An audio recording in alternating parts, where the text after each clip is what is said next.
Newcastle, Preston's Warren Spink almost certainly secured a place for Sunday's opening game. Here's Warren Spink. 2-0. 25-year-old Preston striker Warren Spink is the man most likely to lead Australia's attack against Sweden on Sunday. Spink has played 14 games for his country, scoring 6 goals. And he knows he's at the most critical stage of his career. Warren Spink tries the shot, it's taken the deflection. And Spink puts Australia... Well, I'm not getting any younger, I'm 25, so I mean, it's important to me to try and get a squad, a place in the squad for this World Cup campaign, because I'll be 27 or something by the time the finals are around. So yeah, definitely, I mean, it's up to me to prove that I can do the job up front in some of these games. Australia has a large reserve of strikers in Europe, but they aren't available for this series. Normally, Graham Arnold would partner Frank Farina, and the recent form of Robbie Slater has also put him into calculations for the next World Cup campaign. The Australian-based strikers must produce against Sweden.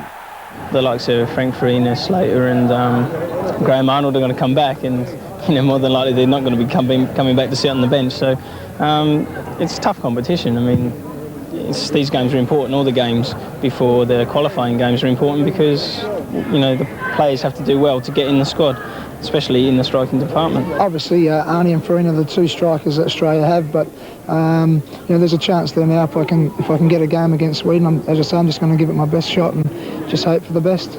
For Adelaide City's Steve Maxwell, it's his last chance to impress. He made his Socceroo debut back in 1986 and has played just 3 games.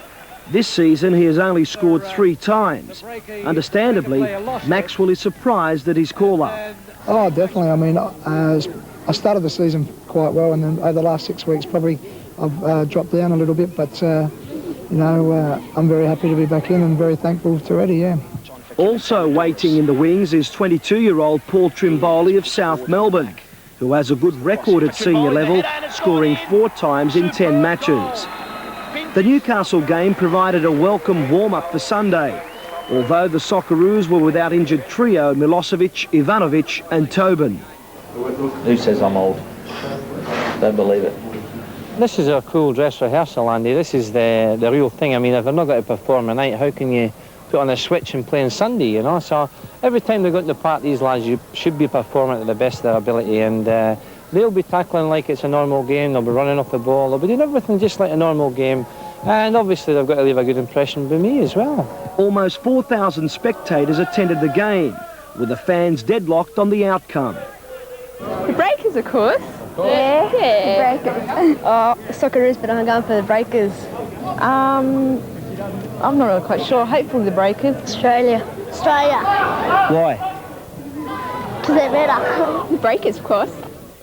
Australia started strongly, and it came as no surprise to see them take control, with Ian Gray almost breaking through. And rebounds off. Then Warren Spink lived up to his pre-match prediction with a superb solo goal, and Australia led 1-0 after 11 minutes. Around Gibson, he used around him now. There surely has got to be a goal, and there it is. Any goals tonight against Newcastle? I just want to play well. If I score a goal, that would be a bonus. While Spink made all the early running, it was sweeper Ned Zelic who looked most likely to score. Spink toiled hard, but he was also a marked man. Midway through, Zelic again set off on one of those weaving magic runs, and again he was foiled at the last hurdle. Knocked away by Gibson. At the same time, the Breakers fought their way back, and Scottish signing Ian Heddle came desperately close.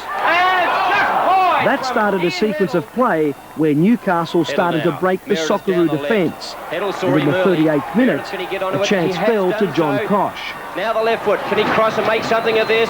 There is Kosh, and Kosh... The goal Newcastle deserved arrived in the 40th, and it came after a barrage of pressure. Fittingly, Captain Andrew Kotska redeemed himself for his earlier error. Can he do anything inside the area? Chipped across to Koska. He's got the turn. Backs it out. Oh, what a goal, Andy Koska! Just before the break, Zelic made his final contribution before being replaced, and perhaps he deserved more. In the second half, Brad Maloney took centre stage. For the young Socceroo, it was more than just a training run.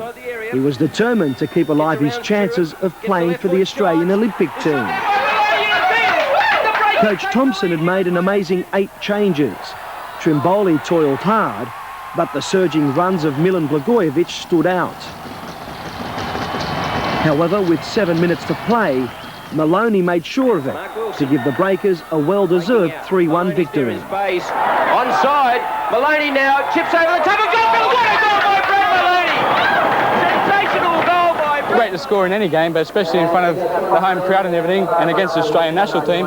Yeah, it was a great feeling, yeah. Do you think it gives Eddie food for thought for the Olympic Games team for yourself? Well, it's always been my ambition to hopefully play for the Olympic team, and with him there tonight, you know, everybody on the park out here wanted to perform in front of him.